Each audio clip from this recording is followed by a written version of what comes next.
Check 1, 2. We got this. Hi, my name is Savvy, and this is SavvyTok. Today, I am interviewing Lexi, a stunning and extremely successful business owner of Style House & Co. Thank you so much. I'm so happy to be here, Savvy. You're a very young business owner, but you became very successful. What was your vision for the business? My vision for the business was just going around Salem, seeing that there was a need for women's clothing. All I ever heard growing up was like, there's nowhere to shop in Salem. And I kind of felt that need down here. And so that's why I decided to open up this store. There's really no special story to it. I mean, I love fashion, I love home goods, and I kind of grew up in the industry. So it seemed like the right thing for me to do. That's awesome. What was your vision for clothing wise? Like what was your target audience? My target audience, honestly, it was the younger demographic, but since I've opened up, it's been more of like the mid-20s to even up to like 60-year-olds. I kind of try and hit everybody, to be honest with you, just because Salem is lacking in the fashion department. But my whole goal was just trying to pick out what's in. I mean, there's a lot of trends, so I'll do some of them, but I don't like stick to very trendy stuff. I like plain, simple, what's in, timeless fashion, like denim, always going to be in, a good leather jacket. I mean, that's never going to go away. So just stuff that like everybody needs. I mean, probably weekly, I probably sell like 30 white t-shirts. And so just like picking out those basics that everyone needs, and you can wear it. My grandma can wear it, anyone. So I like how you touch all those bases. Yes. That's awesome. What made you want to start a business? What made me want to start a business is that when I was in college, I dropped out and I decided to pursue real estate. And I just felt like I was throwing mud at the wall for so long. I sold a couple houses, and I just honestly, my complete honest answer is I didn't want to wait till I was 30 to be successful. And at the time when I opened the business, I didn't have any kids. I still don't, but didn't have any kids, wasn't married. And so I was like, if I go into debt, I'll kind of be at the same place as like all my friends that just got out of school. And I just opened it up and it ended up working out for me. It's just like pure luck. There's not like a bunch of talent behind it. It was just a dream that I just put my head down and I literally worked my ass off to get here. And so that's really what it is, I guess. Yeah, so who was your mentor in all of this? That's a great question. My mentor and my biggest inspiration is my mom. She used to own a couple stores in Salem. So when I was growing up, I always went to work with them. I was kind of slinging jeans since I was maybe 5 years old. And that's helped my business a lot. I mean, me as an owner, it's helped, but having people come in here, a lot of people know my mom. And so that's been a great help. And I'm just super thankful to have her because she's made such a big impact on the community. And so just having that follow in her footsteps has been great for me and great for my business.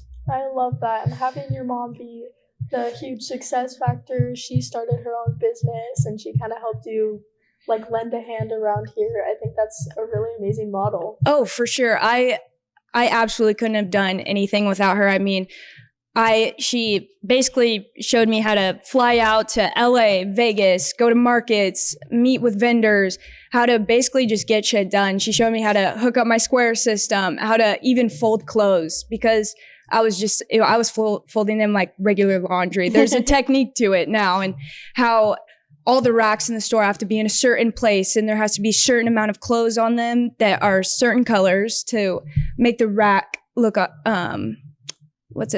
pleasing? Aesthetic. That's what it is. I've been shopping here for a while, Yes. And I always love the clothes, but the thing that really caught my eye was the hat part. So what started that idea? Honestly, what started it was a couple years ago, I went to NFR to the rodeo, and I wanted a hat just like everyone else was. And I had a couple drinks when I was there, and I started making a hat, and then she rang me up and it was almost $400. And so when I was thinking about my store, I was like, there's kind of a need for hats. Oregon has like a big rodeo presence. Mm-hmm. Everyone has a hat. I mean, even you might not be going to the rodeo this year, but you have a hat. Yes. And I just wanted to make a space where people could come, get a hat, and like the price wasn't a secret or anything. You can do a hat for under $100 here, and it's not that big of like a commitment, I would say. and it's just fun and something to do with your friends. I mean, there's hats for lots of different events. There's just lots of different options. And so that's basically what it was. Just price conscientious, like price friendly hat bar. Yeah, so I came in a few months ago because I had a spirit day and was looking for something affordable and trendy, something that would look good for the day. I went in and I had my freshly styled hat, and all day it was just compliments about the hat. Love it. Where did I get it? And immediately I was talking about the store. They were talking about what did the clothes look like. And so why did you choose to stay local? Why I chose to stay local was just because it's not what you know, it's who you know. And there's a lot of people in Salem, obviously, that I know. And I feel like it's been my biggest support group. I mean, when I had my first opening day, we had probably over 500 people come in and support me.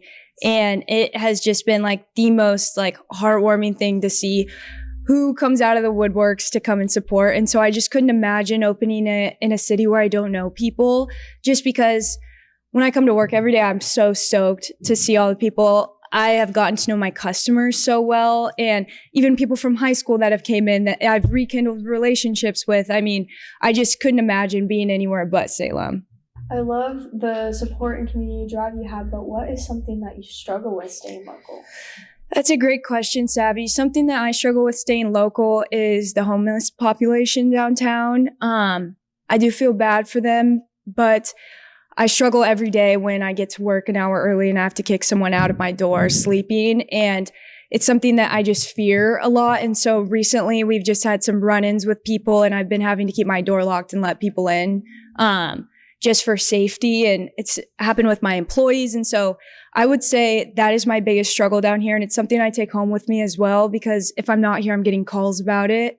And so I never really get to take a day off either. I guess that's a struggle of being a business owner, is just like the constant hours that you have to work, and it just never ends. And that is also something that I love about it, because it's a reason to wake up in the morning and be proud of yourself for everything that you've accomplished. But I would say definitely my biggest struggle is the way that the city of Salem handles this. It must be really hard to deal with the homeless community when you're trying to run a store. How does that specifically like get in the way or affect you? Like, what are your thoughts about that? It gets in the way in a lot of things. I mean, I had a lady come down here the other day and say she was going to come in the week before, but she had her 2-year-old with her, and there was a guy that was passed out right in front of where she pulled her car up. And so I think it's just a fear factor for a lot of people and why they don't come down here. I mean, I'm sure your mom doesn't let you come down here alone and like park in the parkade, for example. Yeah. I mean, I'm a grown adult and I don't think my mom would let me do that. And, I went and spoke in front of the city council last week, actually, because this is the biggest issue that I face. And it's tough for me because owning a business obviously costs a lot of money. And like there's rent, Wi-Fi, gas, electricity, all that. And that's all fine to pay, obviously. But I pay so many bills to the city of Salem monthly. And what bothers me is I just don't know where that money goes. This is really political, so sorry. But they spend it. They want to put flower baskets down here, which in turn you think that's a great idea, but they're just going to get ripped down in a couple minutes. And they should be power washing the sidewalks or having bike police down here. I mean, I met with the mayor, spoke with the city. I've met with a bunch of like big wig people to ask for bike police down here, just so when I wake up, I can feel better. When I get home and I leave the store, I feel like it's going to get broken into. And so that's a constant struggle for me. Sometimes it's really hard to have a little voice when you're trying to make a big deal out of things. And I feel like a lot of that comes from just being a woman and having to do it on your own. How do you manage that? I completely agree with that. I think for a long time I did have a little voice until I just kept getting kind of pushed around. And being a business owner, you get pushed in many ways for sure. I mean, people always want stuff from you and people always have opinions on the stuff you're doing, and it's all relevant. But I think just constantly having a voice, and sometimes you do have to be loud to get the things you want or stand up for adversity. And so, and being a woman is definitely hard. And I think my biggest struggle is being young. Yeah. Why would you listen to a 23-year-old over a 45-year-old, right? Right. So I think being a young woman is probably the hardest position you could be in, but it's also what makes it so cool. I mean, how many young women do you know that can operate a business and, right. you know, Yeah, this is why I look up to you so much, and I'm sure all the young women out there who see your success are just like, wow, I want to be that someday. I know for me that's for sure the case. Oh, I appreciate that. And so what's like something that you would give like advice for to the young women who are trying to start something successful and try to like do it on their own? That's a great question. I would think of something you're really passionate about, and then I would stick with that. If you don't feel interested in going to school, I wouldn't do that. Honestly, I am a college dropout, and I am a firm believer if you're not going for a trade or if you don't want to be a doctor or a lawyer, it's not really worth it. And that's just my opinion. But I would say, as cheesy as it sounds, just follow your dreams. If you want to start a business, you just need to hit the ground running and don't look up until you've finished. Basically, I guess. So that's what I would say. So TikTok, do you look at anything fashion-wise? Do you get any inspiration from there? Yes, for sure. I am always watching like fashion videos, what's in a lot of New York Fashion Week. I mean, we do live in Salem, so we can't be super fashion forward here. It's kind of more of the basics, but a lot of like Hampton summer, that's been a big inspiration for some of the 4th of July outfits. I do use a lot of Pinterest to see like what's going to be in for fall and just stuff like that, because being a business, like a clothing business owner, you have to be so ahead of the curve. So right now we're in June, but I just did one big last order for summer, and then I'm going to start getting winter or fall stuff in July because I don't want to have denim shorts in September. Right. Yeah. So just constantly staying ahead of the curve. And I think social media is a great tool for that, just to stay up to date. Yeah. What makes your clothing separate yourselves from your competitors then? That's a good question. I think my clothing separates myself from my competitors, as in some of the brands we carry, other people don't carry down here. And I think my store separates itself from everybody because we do women's clothing, we have a hat bar, we do trucker hats, we do a lot of home decor, we do client gifts, and then we also have parties here. It's just a good place for like a lot of women to come and feel good about themselves and feel comfortable. And something else that I think separates myself from other people is I sell to people like you that are 16, 17 years old. And then also my grandma who's 75 can find a sweater here or denim, shoes, a cowboy hat. We just have stuff for everybody. And so I think that's what's really helped us grow and just kind of reach everybody. Yeah, and I feel like it's really comfortable to be here knowing that I can go from one style to the next and kind of meet all the needs that I want as a teenage girl, and know that I can recommend the store to anyone because I know that it'll cover all bases. Yeah, no, I appreciate that. Yeah. I heard you came from Kaiser. You graduated from McNary. What was life in Kaiser like, and why did you choose to move to Salem? I grew up in South Salem, and my parents ended up buying a house in Kaiser, so I moved there and went to school at McNary for high school. I really enjoyed my time in Kaiser, honestly. Sometimes I miss it. I like that like small town feel and that community feel. High school was great for me. I really enjoyed it. I actually graduated in the COVID year, so I didn't get a walk or have prom or anything like that. But everything happens for a reason, I think. And I loved high school, honestly. Yeah, I currently, I am in high school, and I feel like I'm really nervous about the whole graduation thing, and I'm nervous. I feel like a lot of girls and people my age deal with confidence issues and what they're wearing, what they like to do. And I feel like every time I'm here, I really feel comfortable in my own clothing. I feel comfortable who I am, and I feel like I really like my viewpoints align with what your viewpoints are, and especially with how successful of a businesswoman you are. And so I love that. Oh, thank you. I appreciate that. And I'm so glad you feel like that. And to be honest, what you're going through is super normal, and it's not talked about a lot. I mean, when you're graduating high school, you feel so lost. Even if you're going to school, you're like, maybe you want to be a nurse or something. And then you get there and you're like, maybe I don't want to do this.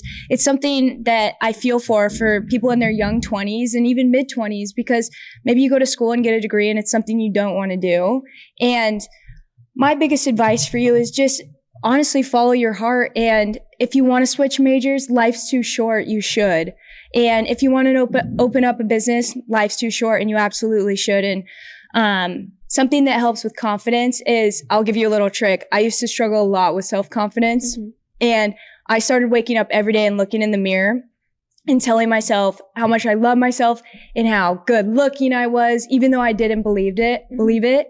And I did that every day for a couple years, and it has made me an absolutely like different person. And the confidence has just been like, it's grown exponentially just because you just wake up and tell yourself that every day. And then you kind of start believing in yourself.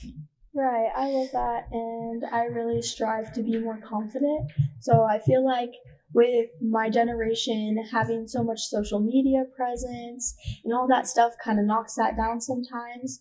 And so I love that you can give that advice and that you can really help the young girls out there who are struggling with confidence and self-image issues and things like that.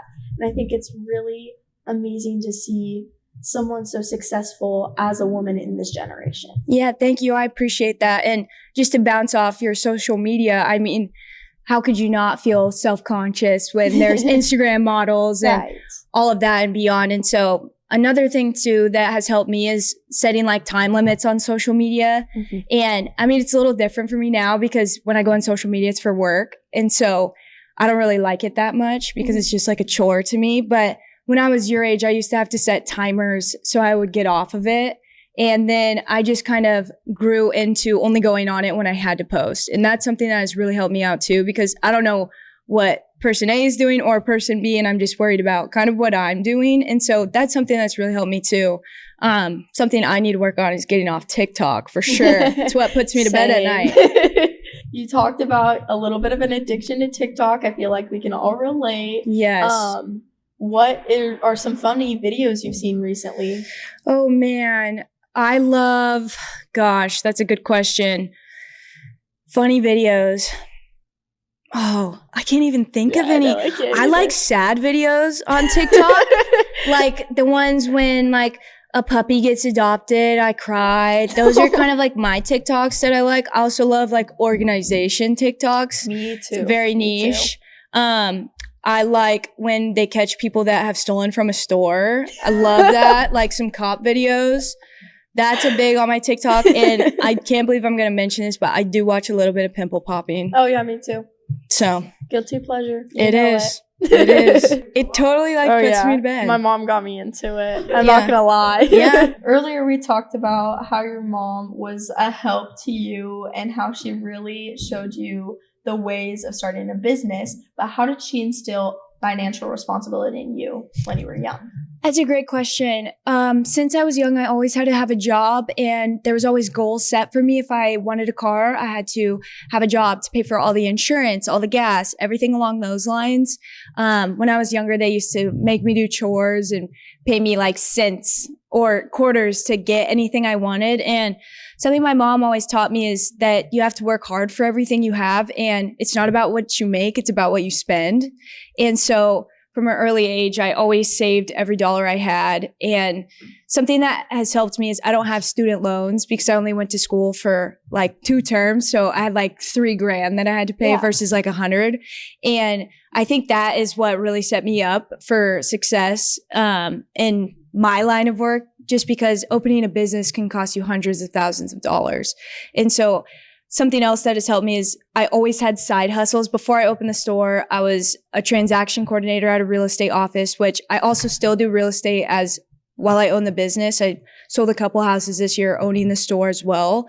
But I used to sell people's cars on Facebook for $500 every car. I would detail cars. I would go over and clean people's houses. I just did everything I could do since I was young to get any hands on any money. It sounds like you've always have been a hard worker and always pursuing your dreams. But how did you feel about it from a teen aspect? Like, how did you feel when your parents were talking about financial aspirations and talking about where you wanted to go in life? How did you perceive that? Honestly, I hated it. I always was like, my friends get all this stuff paid for them. And I always was kind of jealous when I was younger because my mom always made me go to work and I had to pay for everything. I've been on my own insurance since I was just young and stuff like that. And it actually, now that I look back on it and now that I own a business, I'm so thankful for the way that she raised me, just because I'm able to have those like good saving habits. And it's taught me that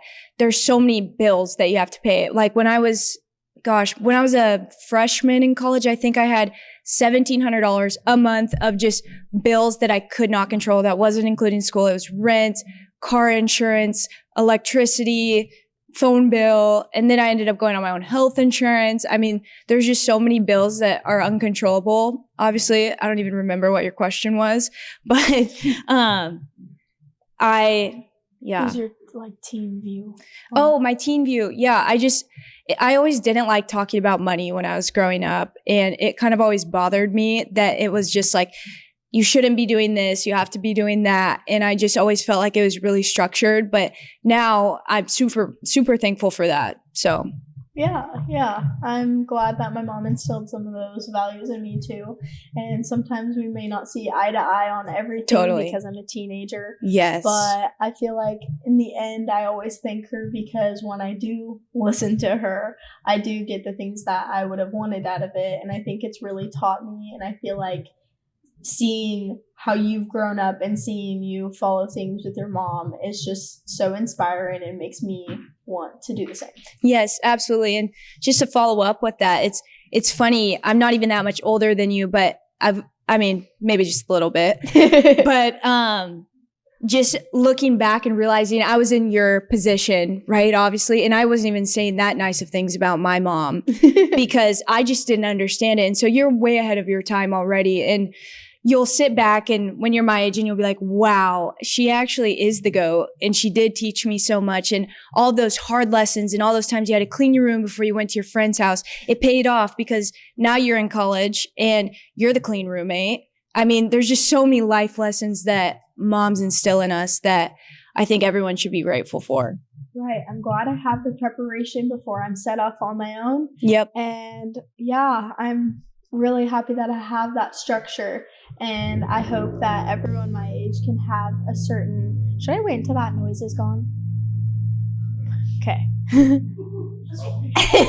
Sorry. Warming up. I hope everyone my age gets to have a certain sense of structure, because I know things can look different for different types of people, different families. But I hope that people can learn at a young age that sometimes it's hard, and the hard parts are what get you to what you want and the successes that you want to see.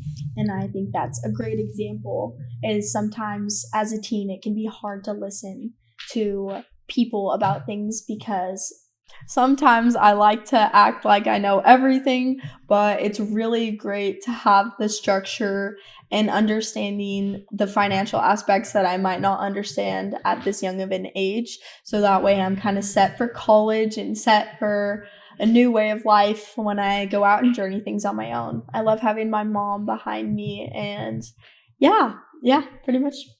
Absolutely. And you have a great head on your shoulders already, and your mom has instilled great habits in you. And I think just to continue like breaking down those barriers with even older people in your life and understanding that maybe you're not always right. And it's good to listen to whatever people have to say, even if they're wrong. Everything in life, something that's helped me is just everywhere I go, if it's a bad day, it's a learning lesson for me. Mm-hmm.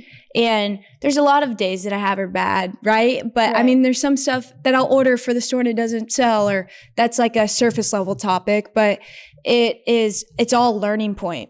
Right. And so just like taking those hard times and learning from them, I guess. Thank you so much today, Lexi, for coming out and having us interview you. How can people reach you? People can reach us on Facebook, TikTok, Instagram. Our username is the same all throughout. It's at @StyleHouseandCo_. We are located at 240 Commercial Street, Northeast Salem, which is downtown, obviously, across from Isaac's. And we have full online too. So if you're not local, it's just StyleHouseandCo.com. Awesome. Thank you. Thank you guys so much for joining SavvyTok. I hope you had a great time listening today. Bye-bye. Love ya.